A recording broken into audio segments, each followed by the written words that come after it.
Welcome to Rubber Bellissimo at the Movies. This is a YouTube video podcast where we explore all things cinema. I want to welcome to the show Paul Booth, who is a filmmaker, journalist, and global podcast host. With 25 years under his belt, he has produced 3 nationally released features. His podcast, Talking Pictures with Paul Booth, has had over 650 episodes in 9 years. He has interviewed over 24 Oscar and Emmy nominees in his mission to enhance, preserve, and support cinema. Paul, welcome. It's great to finally have you on. Oh yes, thank you. I really appreciate it. Like you said, we've been talking about this for a while, and I want to thank you for uh it says a lot when somebody keeps their word to follow through with something. So I really appreciate it, and I'm just totally jazzed to be here. Oh, and it's so great to have you because I know we've been in touch for quite a while, talking Yes. movies and talking about having you on. So we're finally here talking about, of course, From Here to Eternity. So for people who haven't seen it, or if you haven't seen it in a little while, I'll just read a little brief synopsis. Even it's hard to sum this up because there's tons, there's like a Yeah. number of little plots Yes. within it. But we have at a U.S. Army base in 1941 Hawaii, a private is cruelly punished for not boxing on his unit's team, while his commanding officer's wife and top aide begin a tentative affair. To say the least, that's a tiny synopsis of a big plot. Let me Yes. ask you, Paul, when do you remember when you first saw this, and how did you feel Oh, about it initially? well, actually, I'm really glad that you said that because I didn't want to specifically bring it up. The first time I saw it is tied into this little tiny side story. In a movie theater down right by Waikiki, there was a cinema that was running a Columbia Pictures Film Festival, Oh, and I found this. It had to have been the 75th year because it was around 2000. Long story short, I saw this in the paper and I had missed Raging Bull, I had missed Taxi Driver. Bridge on the River Kwai, Lawrence of Arabia. I finally saw Close Encounters of the Third Kind, and I saw this little ad that said Monday double feature, which at the time I didn't know that they ran movies as double features. I was 19, and it said On the Waterfront and From Here to Eternity. My grandma was always talking about Brando, so of course I see On the Waterfront, first time on the big screen. Now, because I think what the hell is From Here to Eternity, I don't want to watch some romance movie. I walk out oh, and and I call my grandmother and I'm telling her, and she says, "You walked out of From Here to Eternity on the big screen." how dare you? So my grandmother actually hung up on me. I called her back. I said, "What are you doing?" She said, "I just can't believe you." And so I always think of that because the first time I saw it, instead of a double bill with On the Waterfront, was just going down to Blockbuster like 2 days later, getting it. I, of course, was very attached to it because I grew up in Hawaii. Mm. And then it like Schofield Barracks was a few probably about a mile or so down the freeway from where I went to high school. To the east of my high school is Pearl Harbor. So any movies like that really kind of bring it home to me because I've basically seen where planes were probably bombing, and there's that kind of spooky aura of knowing that you're where like a World War II started. So for me, it was great because also too, Grandma was a always not pushing but suggesting Burt Lancaster and Montgomery Clift, and Ernest Borgnine was a favorite, even though of course he'd get, bigger a little bit after this. But yeah, so that was my first experience, was having my grandma hang up on me just to go to Blockbuster. I love that. I love that. I should mention this was directed by Fred Zinnemann, and yeah, you mentioned some of the cast. It's got a mass, what a cast. Yes, Burt yes. Lancaster, Montgomery Clift, Deborah Kerr, Donna Reed, Frank Sinatra. It's just Ernest Borgnine, Jack Warden. It's funny when I watched it the other night, I forgot Jack Warden was in this. Yes, I agree. Yeah. It's just it's such an incredible cast and film. What do you think? What's the big takeaway for you in this film? I mean, what do you think this film is all about to you? I think it real last night was or the other night was the first time really where I really saw the bigger picture. Now, being in my mid 40s and having so many friends who have been in the military. So you Mm, catch those little things about affairs and really the trouble you could get into of flirting with the captains, etc. Sure, it applies to life, but in military, we're talking jail time, right? You don't go right. to jail if you flirt with your wife's boss. You might get fired, you might do extra hours.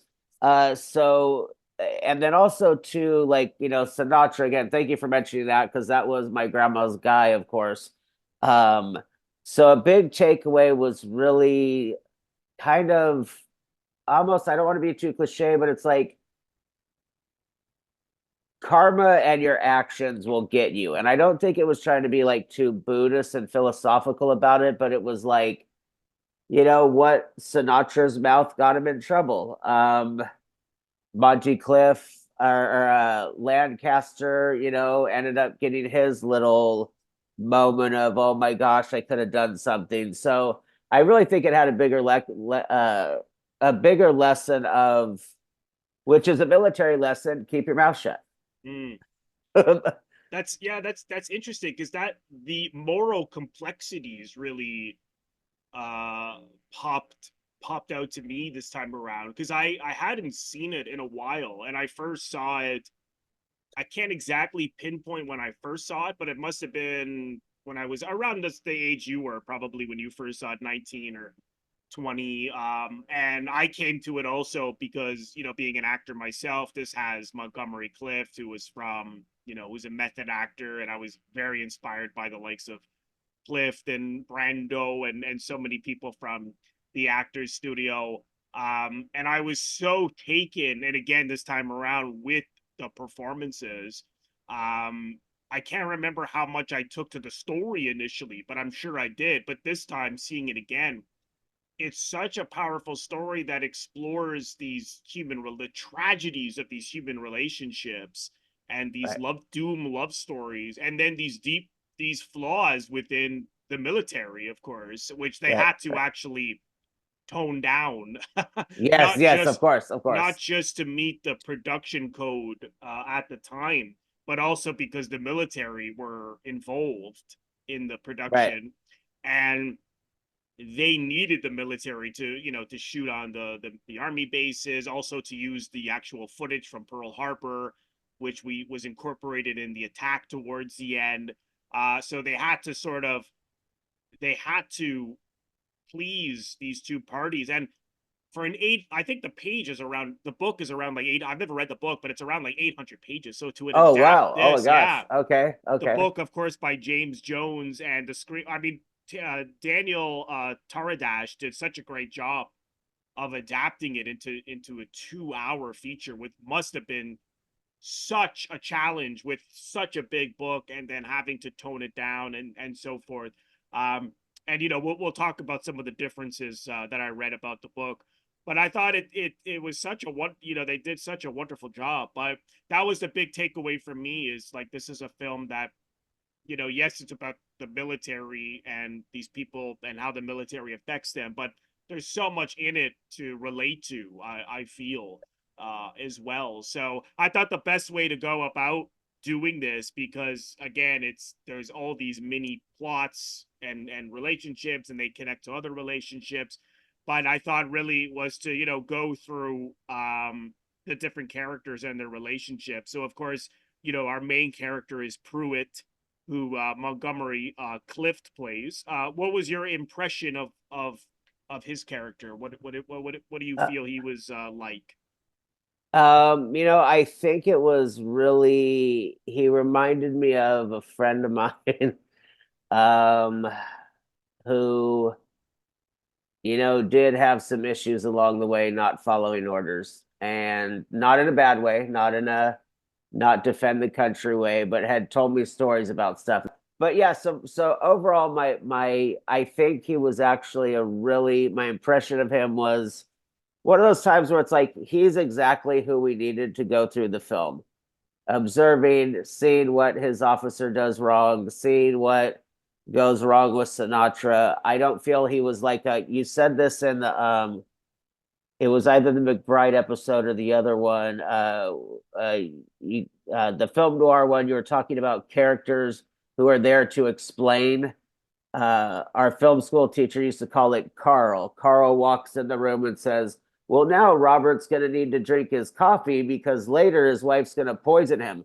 Montgomery Clift was just perfectly there. He was not there to give us information. And so I think my impression was he was just the perfect POV for the story we went through. Well, you know what I love about Clift, and a note on the cinematography was the studio Columbia wanted this to be in color, and Zinnemann Ah, insisted black and white because interesting. he thought it Okay. would add to the grittiness, and he was absolutely Okay. right. And Yes, yes. Okay. I love the way we see Cliff and the way he shot it, because it begins with these soldiers marching, and they march right past the camera, and then from a distance we see this lone wolf of Pruitt walking towards the camera alone. So I love the contrast between these people marching together, walking past the camera, and then him alone, and that very Right. much is so the essence of his character, because he's Right. alienated by the military, which is we don't know how much that happened in the past. I mean, he was transferred there because of disagreements he had, Right. and so we get the sense that he's had trouble in other army, other bases, and so he gets Ah, there, and immediately he is a man of principles. He has a strong sense of right and wrong. And what's fascinating is, as we see the Holmes, the captain, who is this opportunist, and right. really couldn't care. I mean, my impression is he couldn't really care less about anything other than getting a promotion, which is what he's using the boxing team for. If they Right. win, if they do, more championships they win, there's promotions to be had and stuff. And Clift, as we find out, is this really good boxer, and you know Captain Dana Holmes saw him box and immediately is like, oh, you got to join the boxing team, and he says no. And Right. we don't find out till later that his reason, as you know, is because Right. he punched his sparring partner, I suppose, really hard, and the guy went blind, and was in a coma, Right. briefly. So he doesn't want to box again. And these are the characters that we see in the film, the other boxing teams, that are deeply flawed, and they use the military, they use their power to bully him, to alienate Right. him, to put him through hell, Right. and talk about an abuse of power. And I'm sure like the army didn't like that. And we'll get into how they softened it a bit compared to the novel, but they really give him such a hard time. And what was so interesting about Pruitt is that other people see that this is not fair, and Right. one of the characters actually says to him, "Report it. Go and report what they're doing to you." And he says no. And I found Right. that I was really thinking about it. Why does he say no? I don't know. Did you have any thoughts as to why doesn't he just go and report this? Part of me thinks that it's you have those characters where it's just I sometimes call it a warped sense of ethics, like you'll steal a dollar, but you won't steal a million. So it's kind of like he knows the chain of command, but when he wants to break it or when it needs to suit him to, not join the boxing team, but then on something else, it's like, oh, well, it's that. That's not something which I think we all do it, right? I think we all have things where we have to think about it. Is it going to hurt me? Is it going to not? So I think it was a kind of maybe just a written thing of humanity has when it's serving him, and again it's such a small thing to not be overly philosophical about, but great. I really like what you're saying about him, by the way. Just wanted to compliment you on that point. Oh, thank you. Well, is it what was so interesting about that was, I thought, because he does say, well, I can take whatever they dish out at me. So I think it was partly, it's sort of that let's say macho energy where it's like, well, Yeah. I'm not gonna tell, Right. and I'll be able to take it, and they'll see how much of how tough I am. So I Right. think that's why he did it. Then of course he has those moments of cracking, when the guy throws the bucket of water all over the floor and he refuses to clean it or apologize. And then of course we have that fight outside, the one you mentioned. And a note Right. of trivia on that was that, Clift was such a hardworking actor. He went and learned the bugle for this. He went and learned Oh, how okay. to Okay. fight, Right. but apparently his boxing skills weren't quite as good as they had hoped. So that was part of the reason why in the wider shots it's a double, and it's Oh, okay. it's pretty obvious that if you look closely you could see that it's not him. They Right. got a guy who really does resemble him, Right. Right. Right. Right. but it's obvious, and so that was why they did that. But I found that dynamic really interesting. And, on the flip side, of course, is, when we talk about these kind of moral, ambiguities or complexities, is that he has a strong sense of right or wrong. And I think often he's right. I mean, if he doesn't want to box, then he shouldn't have to box, if they shouldn't be able to bully him into something, Right. or put him through hell, in the way they did. And what I found so interesting was, we see Maggio, who for Sinatra plays, is his good friend. Maggio right away defends him, like, oh, if he doesn't want to box, leave him alone and stuff like that. He's the only Right. one who really does that. And so when we see, we'll get more into Maggio, but once Maggio does get killed by Fatso, who Ernest Borgnine plays, and this is so interesting.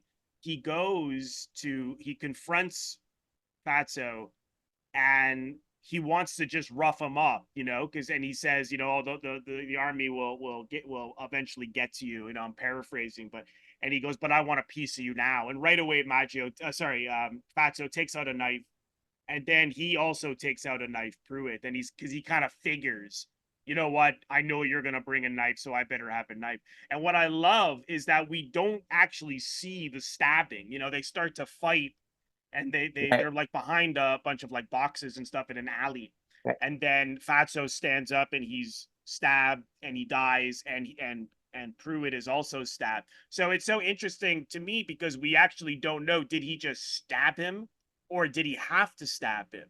And that's what's so fascinating, because he has such a strong sense of right or wrong, and he Right. takes Right. all this abuse because of his principles. But yet Right. killing Maggio put him into such a rage that even those principles were broken. Then again, I love that they didn't show the stabbing, because we don't Right. know. Maybe he had to do it. Maybe he had to Gotcha. stab him, Gotcha. right? But then again, if this guy's gonna bring a knife, likely you're gonna have to use one. Right. Right. So Right. No. Yeah. I found that fascinating. I don't know if you had any thoughts on that. Well, I do, and what I also like, as we've been discussing this, and as I saw it, is the amount of other films that have taken from it. I love when you see a film that you kind of maybe put over here in the right, and you take it as, on the surface, it's a Lancaster, it's Clifton, it's these Oscars, it's that Oscars, it's the best picture, but then it's like, oh, the not listening, getting in trouble recruit, Full Metal Jacket without the psychoticness. Oh What yes. you're saying about the knife not being seen, it makes me think of Reservoir Dogs. Sure, he had to do it, different story, obviously, but it's like we don't see anything and we're left to wonder.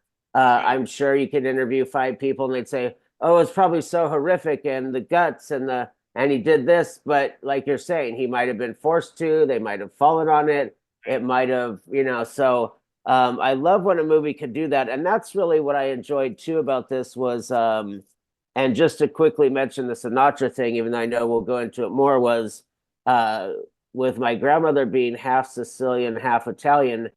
As you probably know, but those who don't, like, uh, WAP is the Mm. N word.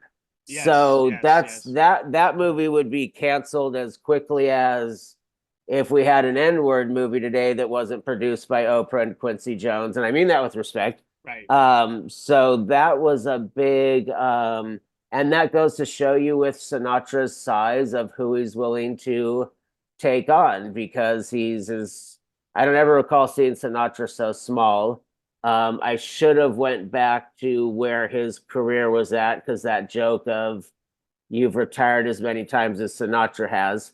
Um, I know Sinatra, is it? Correct me if I mess this up, but I think a few years before is when he had done Man with a Golden Arm. That was after this. Okay, that was after. Yeah, a Okay, couple of sorry. years after. Yeah. Yes. So maybe he was preparing for it. So yeah, I'm sorry, I didn't mean to spin off there, but the Sinatra relationship, I think too, that was another um again, not gonna tell the audience, but I learned from my growing up around my Italian Sicilian grandmother, and it's not just a Sopranos thing or Goodfellas thing is that the loyalty and taking care of who around you is Oh, the yes, yes, bottom yes. line. Yeah. It Yeah. doesn't matter what it is, you do hide them, you do hide the knife, you do not let them be talked about. So that's something that I did kind of like seeing on screen. And then also too, something my looking back, my grandmother saw that at like 15. So it's that age of starting to see yourself on screen, right? Which is what we're going through now with different cultures and ethnicities. Right. So, Right. Good point. yeah, so I'm sorry, you just spun that Sinatra thought, but that I really last night, I had never viewed it as, I had always kind of viewed it as not a boot camp movie, but a service movie. And other than Pearl Harbor, last night was the first time I watched it where I wasn't really paying attention to that stuff. I was seeing it as these guys, men are navigating life, going to Hotel Street to get a prostitute. Mm. I did not ever do that, but that is still famous in Honolulu. So a lot of things are popping out at me about that film that I'll let you continue, but that were really just this was the first time where I actually think I didn't really see it as what I'd always seen it as. So I wanted to thank you for bringing this film up because it was just like a completely different experience for me.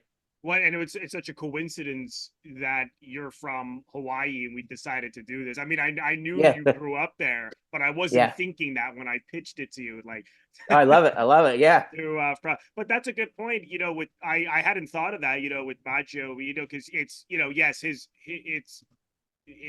it's open that he's Italian, and you're right. There's that prejudice that Borgnine uses against him, calling him Yeah. Fatso calls him a wop. I like the joke he throws at him. He goes, "Only my friends call me wop."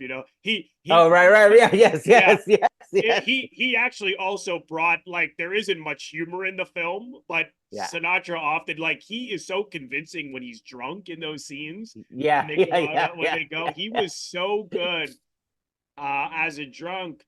But yeah, that is, Italians do have a strong sense of loyalty, and they Yes. will stand up for people that they love, right? And I think Yeah, we see right off the bat that they were friends before, right? And that there was a right. mutual respect.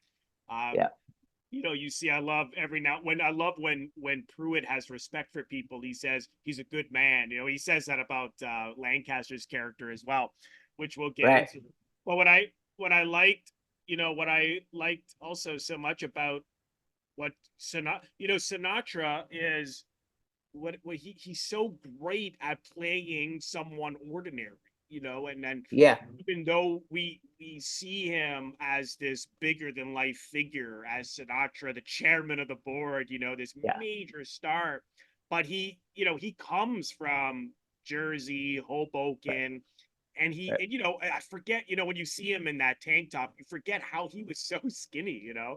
Um, Yeah. Yeah. Yeah. Yeah. Yeah. and he even said that's a part of the reason why he wanted this part so much, because he was like, it's a guy like very much like him, and he's very good at playing just a regular ordinary street guy, even though he became something else, entirely. But when you see him in this, that is very much part of who who he was, and I thought his performance was so good, particularly when the scene when he's dying. Yes.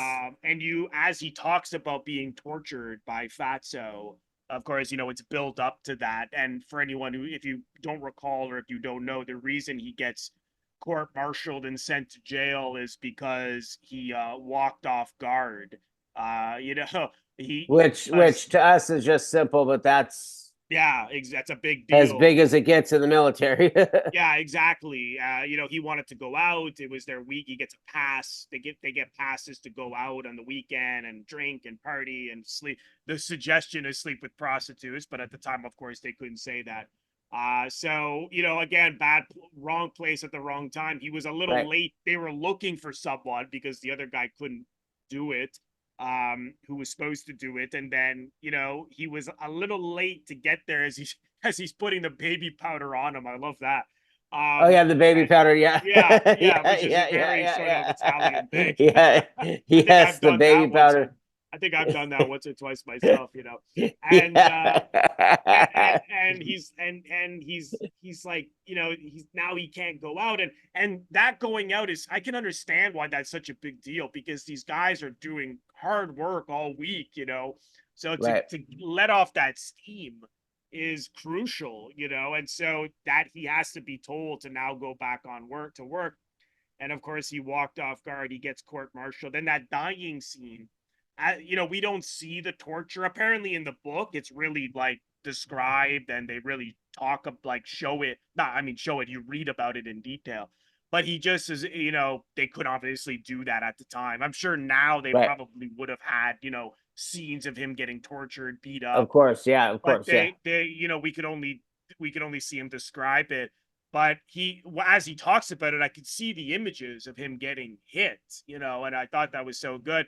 And I don't know if you read this, but as a way to compromise with the military, they had to state that he died because he jumped off the truck, because he broke out of prison. Oh, okay. Yeah, Right. because Right. he gets hurt because he jumped off the truck, but obviously the torture added to his injuries so Right. much that but I mean, we as the audience really kind of know, like, okay, obviously he got hit so bad that he died over and over Right. again, but they had to say, that, oh, he also sustained injuries from, because you couldn't show that another, a fellow officer, he's like the guy who, like, runs the prison, I suppose. Fatso basically killed him. They couldn't do that. But that is so moving. And then one of the great close-ups that I've ever seen is the bugle playing by Cliff with the tears coming down his eyes. And Yes. then they're Yes. cutting to the individual people listening. Yes. Man, that's brilliant. I don't know. How do you feel about that moment? I liked that too. It made me think of Denzel in Glory when one tear comes Mm, down, mm, when he won the Oscar, and what you were just saying about the different jumping around. Uh, uh, I'm saying this in complete respect to your show, and you edit it okay, but when we talk about getting hit in the face, it makes me think of how many people have been hit in the face in Guantanamo. As an American, I always have an interesting kind of. I try to keep that out when I think about bringing in a prisoner, as much as it was our own. It's the second you know what's coming. And talk about this film too. I mean, the Hays Code we could talk about for hours. The yeah. production code. I'm surprised they even allowed a prostitute to be in a movie. Like you're saying, they had to Yeah. cut back some stuff. That they had to say Um, that she was a hostess to go to. We yeah, haven't we haven't hostess, got right? yeah, we haven't Yeah. gotten to Donna Reed yet, who's the we'll get to it. Her character Right. Alma. And with how Yeah. many prostitutes, from Jane Fonda to Mira Sorvino to just the amount of women who have Charlize Theron, Oh, who have won an Oscar for playing a oh yes. I prostitute, never. That's a good point. that I did never that realize you that. couldn't even to think there was a time you couldn't even say it. Right. So I just did this quick look since we were talking about Sinatra. I was interested in who his Oscar. It said it was Eddie Albert and Roman Holiday, which I'm not remembering for some reason. Oh yeah. Brandon Wild and Shane, Jack Palance and Shane, and then the guy who played Animal, I would have never thought this, Robert Strauss in Stalag 17, which of course Oh, William right. Holden won for, and Donna Reed was, yeah, no, a number of things here. So I'm looking at that too, and I'm also just kind of thinking of, and that's kind of interesting too, there that there might have been an actor in two different yeah, actually an actor in the army and an actor in a prisoner of war camp won an Oscar in the same year. Hmm. Now that I'm looking at this, and that's something that I know would not, because we would have to have separate, and but anyways, just fun Oscar factoid for people looking at that year. And again, you were mentioning Hostess and Donna Reed, and Yeah.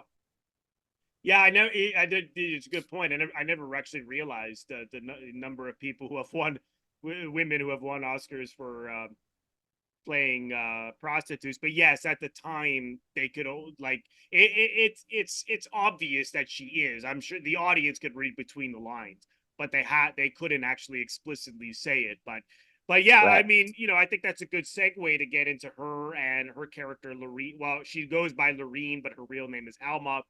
And Clift, who plays Pruitt, they fall in love. And what I find so interesting about that relationship is that he wants to marry her.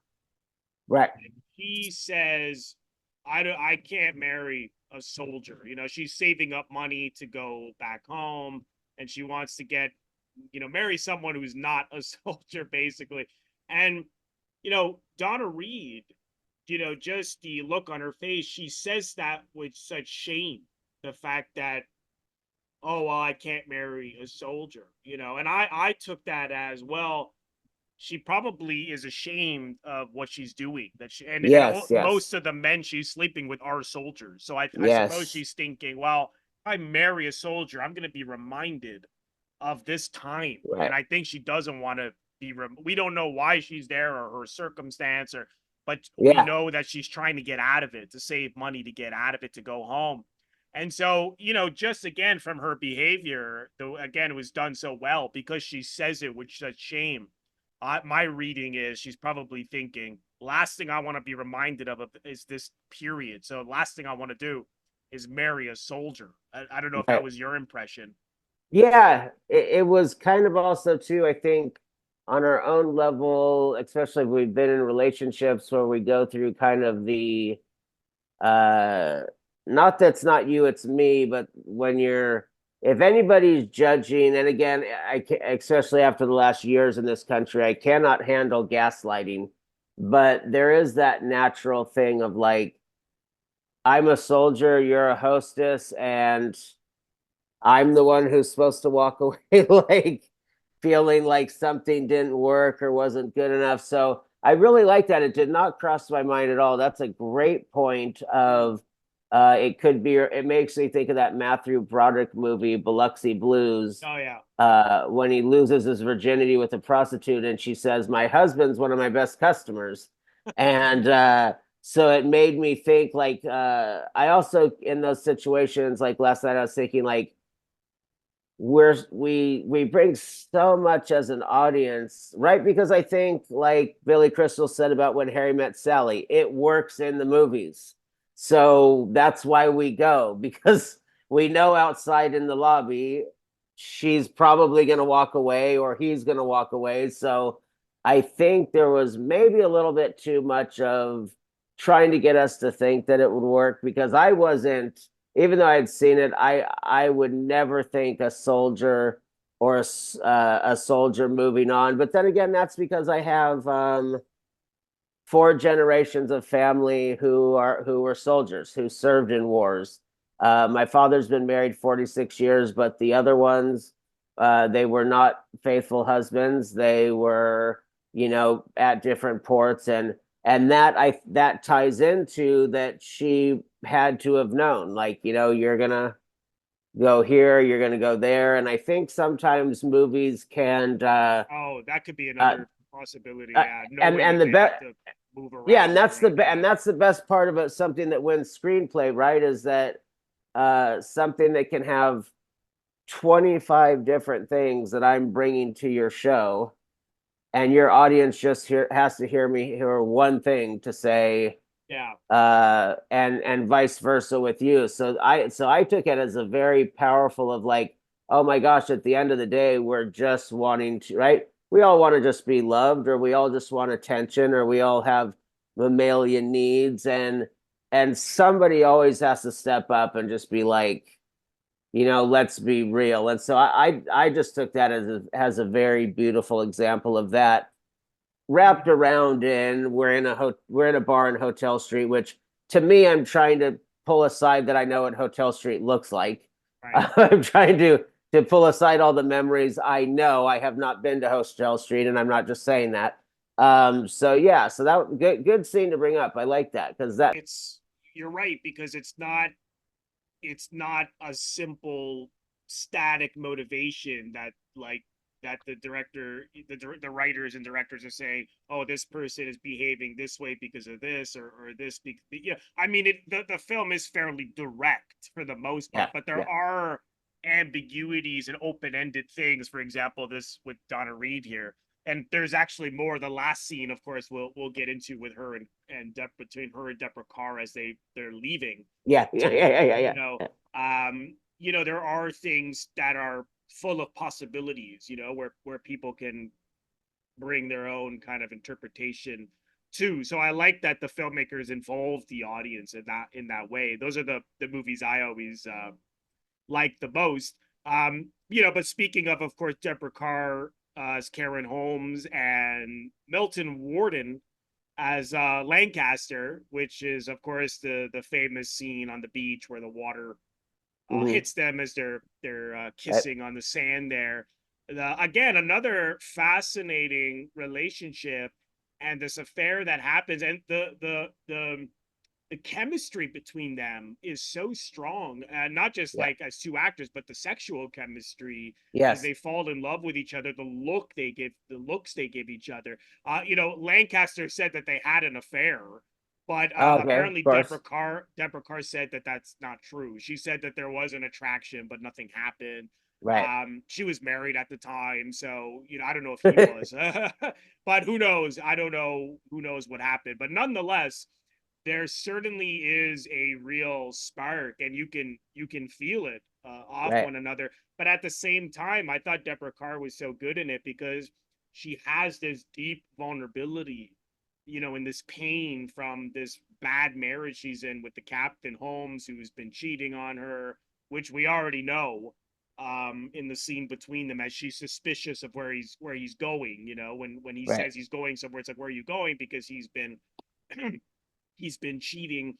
And then of course what Lancaster finds out is that she's had a number of affairs. And what's so Right. great about that scene on the beach is, and the film has moments like this throughout, is like anytime there's this great happiness or joy or love, it lasts only briefly before boom, something bad happens, right? And so Yes. Yes. Yeah. suddenly he starts to get mad at her about these affairs, and then she explains, Yes. okay, well, yes, there have been affairs, but it's because of the affairs he's having. And so the marriage Yes. is dead. And then of course the miscarriage, she miscarried. And Right. Right. Right. they don't say it flat out that she had a hysterectomy, but they, because she says, oh, Right.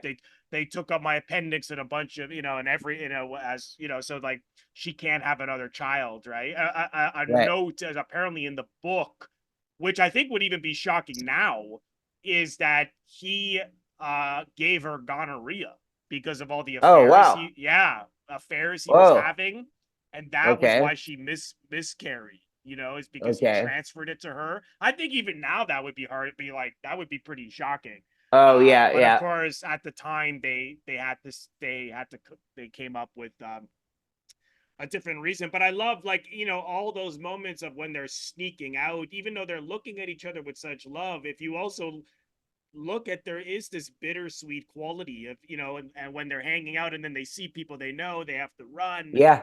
And of course, what she comes up with, and I think this is a flaw in the film. I think it's a little oversimplification, but she says to him, if you become an officer, they'll send you back to the States and then I can divorce him because there's no way he can get transferred because Right. he's like Holmes's right hand man. Holmes Right. relies on him because Holmes is like this lazy opportunist, gives he gives Lancaster all this more work, and Lancaster again he takes it so seriously, his job, and he does it very very well. But again, that's like with Cliff, where we talk about these moral complexities. He also is complex in the sense that he takes his job so seriously. He's this guy's right hand man, but he Right. he goes and has an affair with his wife, right? Right. Which is again, it shows the power of emotions, right? Emotions can make you do things, Right. and impulses and which he leads. Not to say that she in a way she's right to have an affair on this guy who's cheated on her so much and is the reason why she can't have kids and she wants to leave him. But nonetheless, there's something sort of morally complex there. But I don't know how you felt about this, but the fact that she says if you become an officer, I can get a divorce, we could be together. And he says I hate officers, but then he agrees to do it. And then later Right. he says, well, I can't do it. And so they break up. And to me, this was a little too simple because he says he hates an officer. They don't, again, it's open ended. What is that about?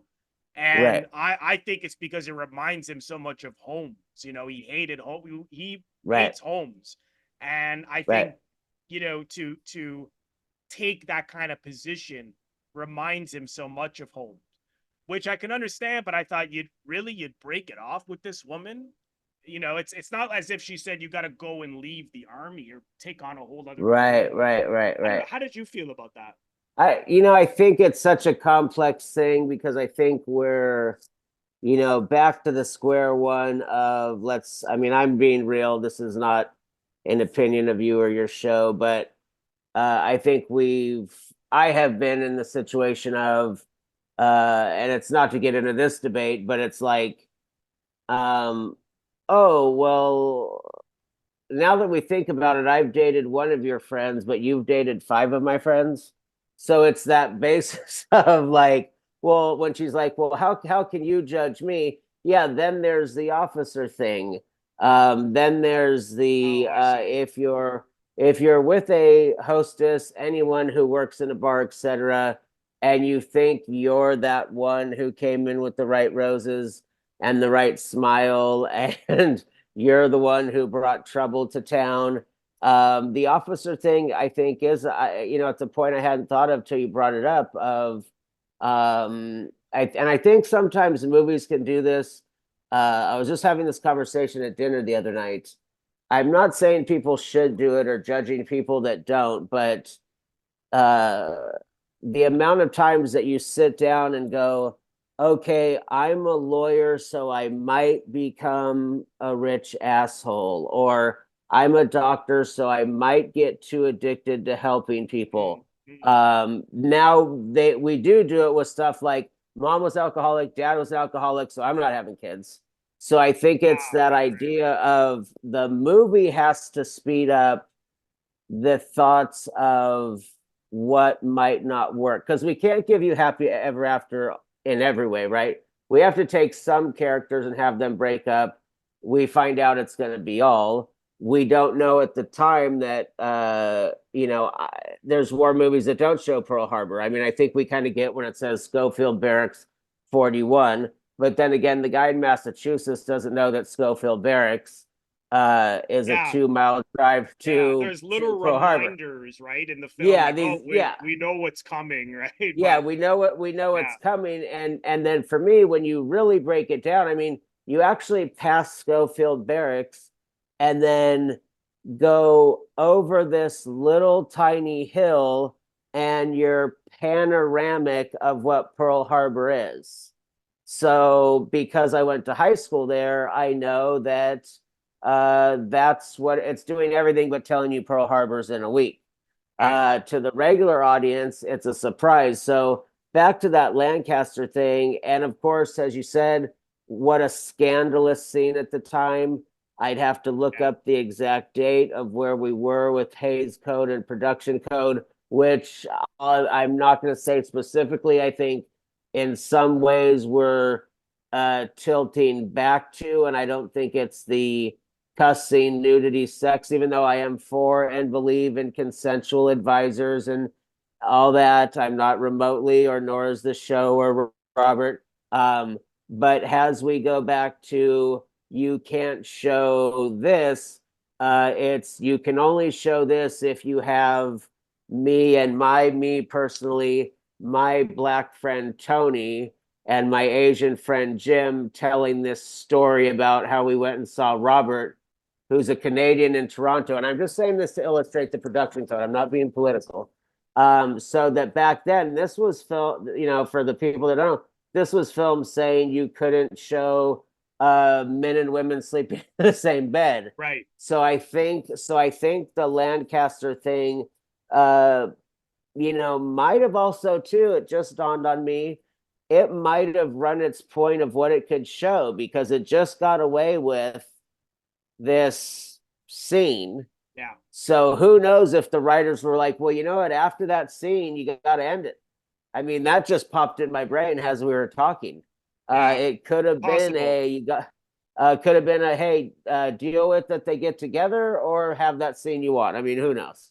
Yeah. Yeah. I mean, it works. It's a little, to me, it's a little kind of simplistic. It's not so problematic. But you're right. Right, It could also be, he did have a problem with these, not only because she had a number of affairs, but it was people that he knew, and they even right. approach him and said, "Oh, I slept with Yes, yes. her." So that's a Yeah, good, I hadn't thought of that, which is a good point. Um, One thing that you I read in the trivia was, Deborah Kerr. This one thing with this film is that Zinnemann wanted actors playing against type, okay. and Yes, Deborah Kerr up until this point played, very wholesome types, and she has a very wholesome, girl next door kind of quality. So right, they apparently didn't think that she was sexy enough for the part, because the other guy, as soon as we see her, everybody talks about, oh, she's such a beautiful woman, hot woman, and right. all this kind of stuff. And it's hard to believe that people thought that because she does bring a real not bring, she is very beautiful, very sexy, and we feel that. I mean, I think that's another big part of the film is these guys, these horny guys, Right, who are with all these men all week and don't get to be right, with women right, until, right, right, right, and right. we feel that with Clift and Reed, and we feel that with Lancaster and Carr.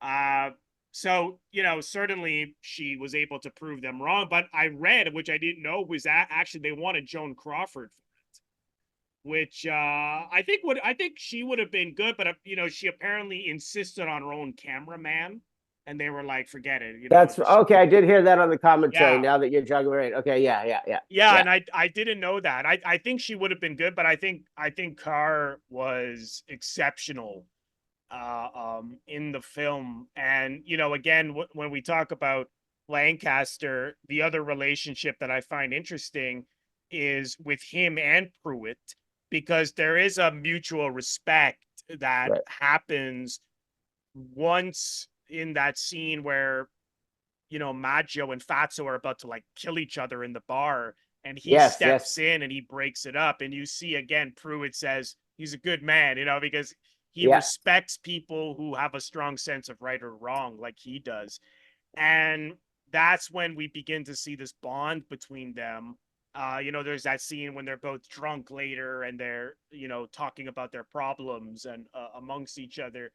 And what's interesting though is that initially he's hard on Clift, and he also is somewhat a part of the bullying of Clift to join the boxing team, even Right. though he's sort of, you see that he doesn't like it, that it's going too far. When Holmes wants to court martial him, I mean, it's like, Jesus, for what? Just because he wouldn't apologize for some guy splashing water all over him? Again, the abuse of Right. power.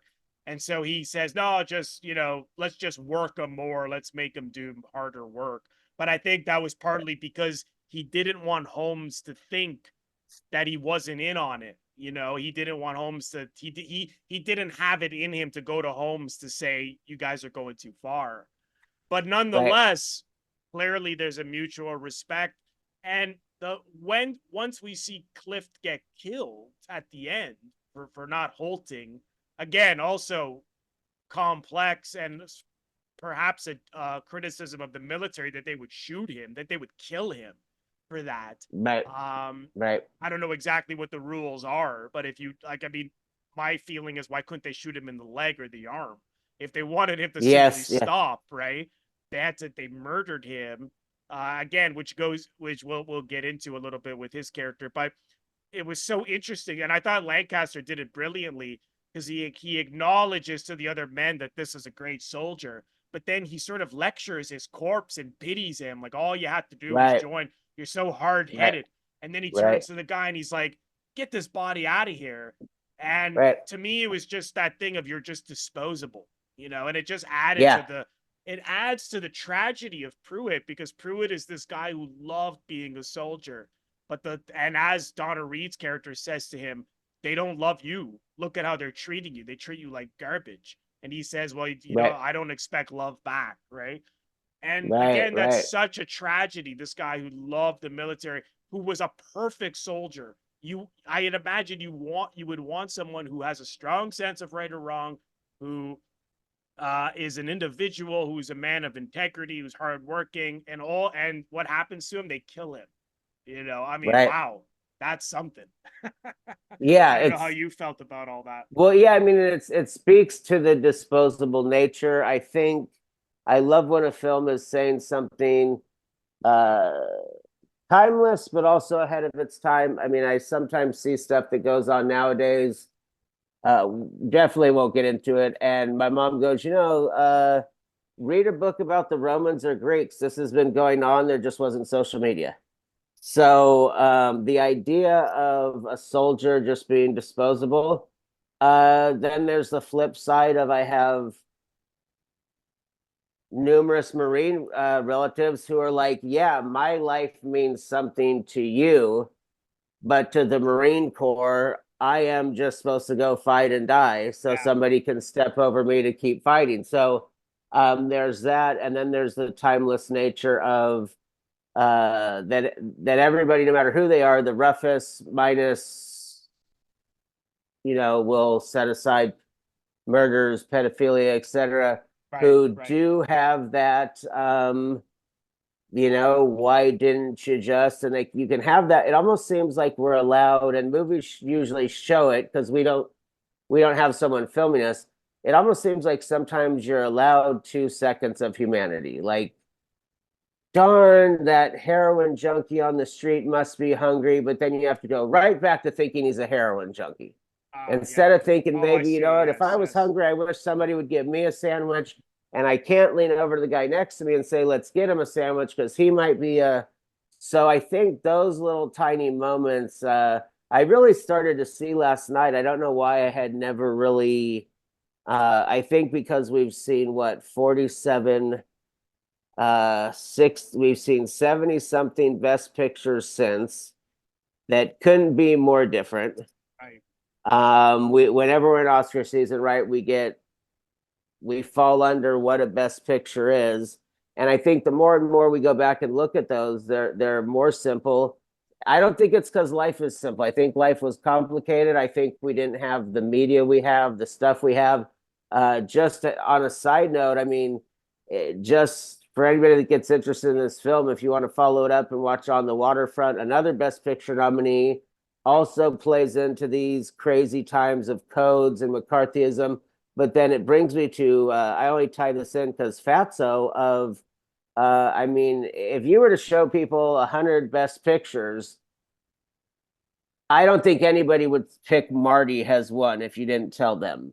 So you want to talk about that simplicity, and I'm only mentioning it with Borgnine being in it to where those little tiny moments of humanity. I mean, who doesn't cry when he says, Mom, it's girls? Oh, You when you yeah, grow up like yeah. me being the fat kid that girls don't talk to, you think he's just invented the world. So I think for that last moment you were talking about was just this little tiny until we experience it, which we either experience and probably never talk about it or hope we never experience, to just look at someone you knew and just be like, man, you could have, Right. Yeah, it that's a could good be point. anything, right? Yeah. You know, you could have not shot that last shot of heroin. You could have not done this. So I'm really glad you brought that up because that moment was really hitting me last night. And then it's like back to that soldier mentality. I have orders to, Yes, so yes, why are you yes. guys carrying? We're soldiers, you Right, know, like right. Yeah. great point. Thanks for bringing that up. No, my pleasure. It's such a powerful scene, and then not long after we get to that great scene between Donna Reed and Deborah Kerr Yes. on the boat, and at this, it ends in tragedy for both of them. With Reed as she, and what a moment when she's begging him not to leave. They're basically hiding him because they're looking Right. for the person who killed Fatso. And after Pearl Harbor, again, his soldier instincts, oh, they need my help. And she's like, if you go out, she begs him not to go, which is so interesting. She was so, she didn't want to marry a soldier, but she can't help her feelings, which we see in a lot of these characters. They say one Right. thing, but something else happens because their feelings are so strong. And she really loves this man. And of course, he dies. And then she says to Deborah Carr's character, that she well, for one thing, she says that they were engaged, and then she says he was like this war hero who died, which is a Right. lie, right? but Right. but she says it with such sincerity, and Right. again, which the audience has to ask themselves why. And I think ultimately it's because she didn't want to look at it and say, this guy was killed by, Right. and she knows like that the army basically killed this guy, that they treated him like garbage, and he was basically thrown and buried and disposable. She doesn't want to remember him that way, because to her, I think he is a hero because of who he Right. was, not because of some medals or whatever. But how do you Right. explain that to someone else, right? So I think she puts it in a different way. She has this lie that he was this war hero, but I think all to her he's a hero, right? But she says it with such sincerity. It was, again, beautifully performed, the whole performance by Reed. Is that why you think she lied? Was that your impression? Yeah, and I think sometimes it's like that better offline thing. I mean, I think it's sometimes we have to, Yes, no matter exactly. how, yeah, no matter how we're taught not to, or, um, yeah, I think it's just sometimes the better option. And it's almost like I don't bring it down to if somebody's not self-aware or open about being honest, like what I had told you before we went on. I'm very thankful when somebody points out a flaw to me because I want to, regroup, be conscious, give somebody the best time, the best me. But there's people who would maybe go home and, oh, why do you say that? I'm never doing his show. How dare he tell, And so I think that it's kind of when it's an extreme thing, then it's easier to just, and then it also too, what I like and don't like about movies in the 50s is the way they just all of a sudden end. And I know it's because we're spoiled of there's something and we associate it with art house. But I think it made me think of where would, like, I always like to think of like where would, when not a real story like Dog Day Afternoon, when would a movie end if it was now? Respectfully, I say Spielberg doesn't know how to end a movie anymore, but it's like, does it just end on the lie and pan off to the boat? Is there a tiny bit of conversation? Is there cry and we'll meet for drinks? Is there a cut to something? So I think it was very much one of those where it was just like, and it one editing too, which something I heard on the that I was thought was really interesting that I thought you'd want to hear on the commentary, and maybe you read this, was that Harry Cohn, of course, liked to save so much money, and he was using this editor that would edit like shorts and documentaries. And this was actually shot in the spring, edited in June, and premiered in August. Wow.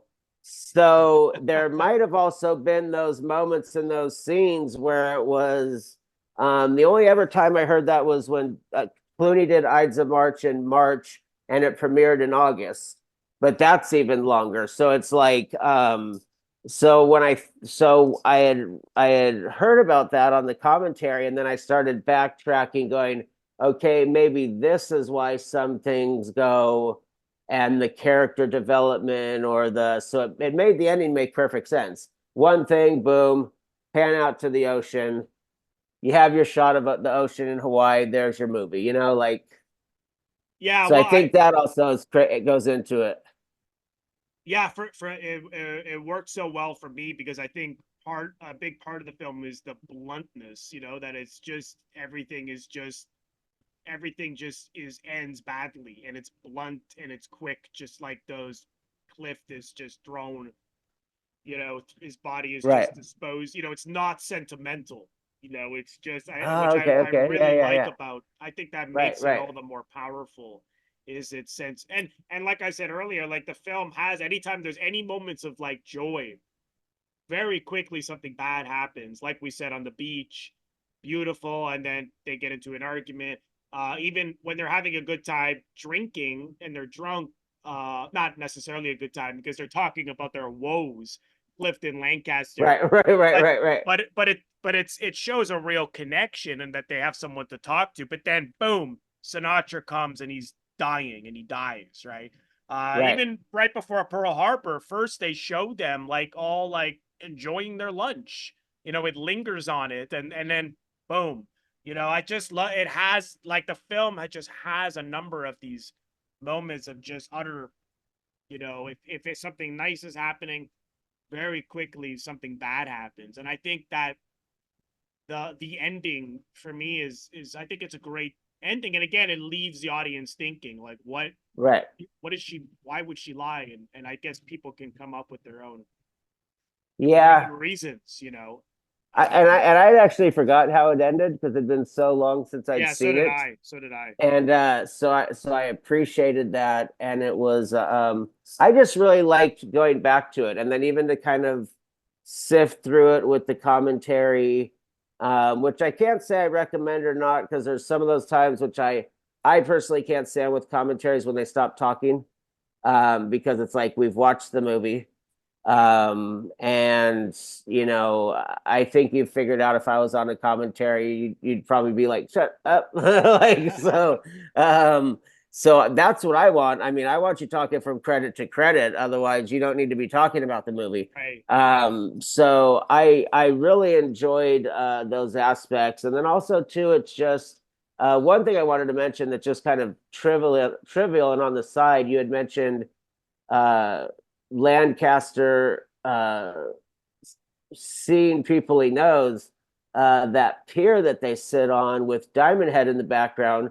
This was great, even though directing class says you're not supposed to establish geography, but they were literally maybe a mile exactly down the beach from when they talk about Fort DeRussy, a hangout for military. So they were in like the ground zero Oh wow. of where you would see people. So I thought that was very good, whether it was, and of course, at the time, there wasn't the Waikiki Strip like there is now, but that was some very astute writing to kind of like place them somewhere. I know writers don't work with LMs as much, but it was just a really good thing to be able to be like, this is somewhere that wouldn't be safe. You do kind of have to get out of here. And I just love when that little stuff lends to the characters. Yeah. No, I completely agree. And I know we've touched on a number of things about the making of this film. There's so much. I mean, the IMDb trivia page is pretty long. We've touched on some, but is there any that other ones you wanted to mention? Any interesting trivia you read? Just some trivia that I was really interested in was just how much stormed around this movie with content. I mean, I know Sinatra doing Man with the Golden Arm. I mean, that's a big jump from America's Golden Singer. And it ties into, you get your Oscar, and then you do what you want. And I know Preminger, I've seen you discuss Preminger. Yeah. But that's something that I consider as tie-in trivia because the From Here to Eternity, I feel like might have been a last kind of sneak in of the guy can have a hostess, the guy can have women that work in a bar. Okay, now we can sneak in the heroin junkie, and then like Lancaster, right? I mean, Elmer Gantry, he's literally making fun of crooked priests. I mean, so I kind of the trivia that I tie into From Here to Eternity is what it really launched for the people who did it Oh yeah, yeah. to be able to jump into other subjects and not just I've heard people win an Oscar, Diane Weiss, and then said she was living in a cheap apartment and couldn't find work after two. Yes, And yes, then there's the ones where I mean the guy who won for Moonlight, I mean he did True Detective and Green Book, so there's that. But so yes, I didn't mean to kind of jump off base there, but I always kind of try to think of a film as the next two or three things is what I yes, think yes. is what I think makes a film interesting. But I'd love to hear what you came across that interested you on it. Well, I this was something that is well known, which I certainly knew, but I think a number of people still think it's true, which of course it was shown in The Godfather, of how Johnny Fontaine got the part, of course, the horse's head. Right. That he was this movie star actor, and he couldn't get this part in this big movie. It was a guy just like him. And so the Godfather, Brando's The Godfather, Right. threatened the movie studio and put a cut the horse's head and put it in his Right. bed, Right. and then so that is based on the myth. I think people think it's true, because the myth is that Sinatra got this part because Oh, really? oh, did you not know that? Yeah, it's a No. mafia. Wow. Oh, man. Yeah, because he had mafia connections, and Yes, of course. Mafia owned his contracts when he sang. Yeah, yeah, yeah. yeah, and so, but it's actually a myth. Like what the myth is, just to be kind of clear about it, is that his which is true, that his career was very bad at this point. He was like a Right. teen idol. His records weren't selling. His career was washed up, and he really wanted this part. And of course, the myth is that that Columbia didn't want to give it to him, didn't want him in it, and that the mafia made sure he got it. But it's actually not true. I mean, there's a few things. Was that Ava Gardner, who he was Of married to course, at the yes. time, she Yeah. had influence with Columbia, and she campaigned to help him get it. And Gotcha. on the flip side also was that his career was so bad at this point that he was willing to do it for free, and so that also attracted the studio, Harry Cohen. He's like, oh, well, we can Right, get it. right, right, right, So right. he only got something like $8,000 to do the part, Okay. Okay. and he screen tested for it, and they gave it to him. But they apparently wanted, well, the actor who was Eli Wallach was offered it. So Eli Wallach was Okay. gonna do it, but then he wanted to do a play instead on Broadway, so he did that instead. But Eli, the Eli, it is that myth has been debunked. It has nothing to do with the mafia. But Okay, I think gotcha. because of The Godfather, people think that Right. it's true. But it's an Gotcha. interesting story. And of course, he won an Oscar, and this relaunched Right. not only his acting career, like you said, he went on to do Man with the Golden Arm, he went on to do Manchurian Candidate and other really good Yes, of movies. course. Yes, yes, yes, yes. But this sort of launch, got him back in the spotlight. But that's one of the more, one of the juicy tales in the film. And another little bit of trivia was, as we see Captain Holmes, he gets a consequence. He gets basically court-martialed for the abuse of power of Right. bullying Clift. There's an investigation, and he.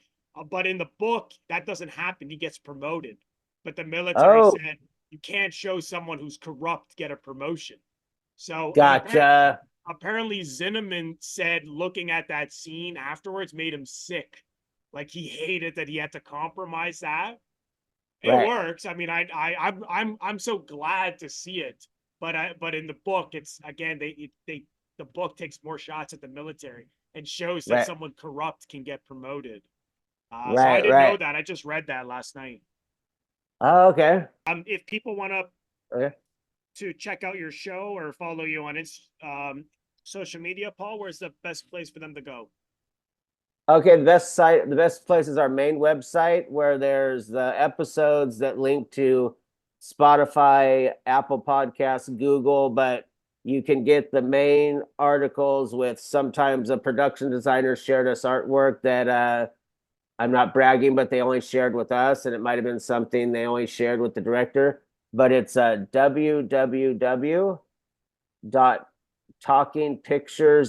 www.talkingpicturesla.com.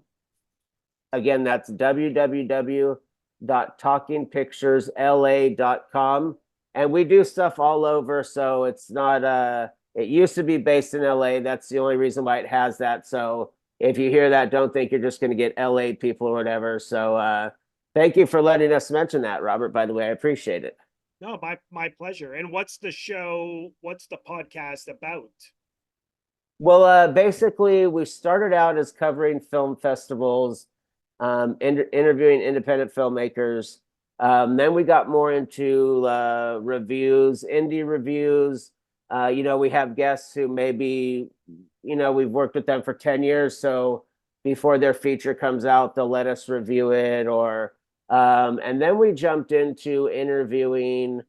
We were fortunate to land some actors, like we've had William Sadler and Jason Mitchell, who played Eazy-E, Alicia Witt. And then we got into cinematographers, production designers. We've been so lucky to have like Faden Papamichael, who shot Ford versus Ferrari and Oh, Sideways and nice. Nebraska. Greg Fraser, who shot Lion and The Mandalorian. And then we kind of went down that road. But what we've always stuck to is uh, I I say it's students to Oscar or Emmy nominees. So you might get Monday somebody who's never touched a camera, and Tuesday some cameraman you've looked up to for 20 years. We always want to keep it just about film. So we've had film and television. And it's just kind of for, anybody who loves film and anybody who's into it. We always want to keep that as our foundation, which, as Robert said, is to enhance, support, or preserve cinema. Well, yeah, because I listened to if some of the episodes and I was really enjoying it. And you had Shane Hurlbut on Yes, yes, the yes. DOP, and I actually worked with him about 10 years ago because Awesome. he Okay. did, Yeah. yeah, he may have mentioned this to you. He was doing like a cinematography tour. Oh, okay, okay. And yeah, he came here 10 years ago, and I was cast to do one of the scenes from the film Crazy Beautiful that he was the DOP on. Oh, okay, okay, So it was such a great experience. So he okay. directed us in it, and we Nice. shot it with students. Oh, cool. Reshot one of the scenes. Uh, Nice. and he was such a nice guy, such a Oh, he's so great. passionate man. It was a Yeah. great experience. So I was glad that you got him on your show. I'm glad that you saw that because he shot a pilot of a show called Resident Alien, and I was checking that out, and then it was kind of funny because I like to do this. I like to not always know too much about who I'm interviewing. And long story short, I interviewed him, and then we got done, and just so you're to say, my editor goes, he's like really in the trades and like kind of like, and he was That's a kind of big making deal. it yeah, he's kind of making it sound like you got this dude that like I kind of look up to, and you were just making it like, and I thought, well, that's cool. That's I'm glad you said that because that's exactly why I do it. So if somebody can be stoked to listen or learn something or be like, oh, I've always wanted to hear this guy. So to me, it's like there's no bigger win than if I can, an audience member is happy. So thank you for that compliment. I appreciate it. No, my pleasure. My pleasure. And this was such a great review. So again, thanks so much for taking the time to Of come course, out. of course, And I of will course. leave all the links in the description box for where you can check out Paul's website and podcasts and follow him on social media. So, Paul, thanks again, and come Okay. back again sometime. All right. Thank you so much. You're welcome, and I'll be in touch. Thank you so much, everyone, for watching. I want to thank all of my members on Patreon. If you're interested in becoming a member of my Patreon, head over to the link patreon.com/Robert Bellissimo at the movies for full details. Patreon is exclusive content that I create month in and month out. And as a subscriber, you are able to vote on polls and contribute to what I do on Patreon month in and month out. So head over to the link for full details. You can also leave a donation directly to my YouTube channel by pressing the thanks link, which you will find directly below the video frame. Just click on the thanks link and you can leave a donation there if you choose to. And lastly, if this is your first time here, please consider subscribing. It is absolutely free to do so. By pressing the Robert Bellissimo at the movies logo, you will see it floating above my head in the top left corner.